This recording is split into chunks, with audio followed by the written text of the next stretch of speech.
Mister, bundok na lang talaga yung kulang. Alam mo ba kung bakit dalawa na to? Dalawa na nga itong nakikita mo kasi naman yung kaibigan ko na nasa ibang bansa pa hindi na nagpapigil. Talagang nagpabili na siya. Kasi nga nagandahan siya nung pinakita ko sa kanya yung itong bag, di ba naalala yung nag-video call kaming dalawa. Pinakita ko to sa kanya, sinils ko siya at yun nga, nagustuhan niya rin yung design.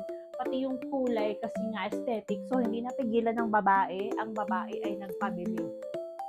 Edit winning kami ngayon sa aming hiking. So, anong gagawin? Nagpabili at nabili niya to ng sale.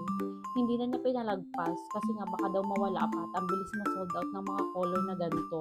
Kaya kung interested ka rin sa bag na to at nag-hiking era ka rin naman, girl, hindi mo lang to isang beses magagamit. Maraming beses mo itong magagamit sa lahat ng bundok na gusto mong akyatan. Hindi lang siya basta bag, matibay talaga siya. Mas matibay pa to kaysa sa relasyon nyo.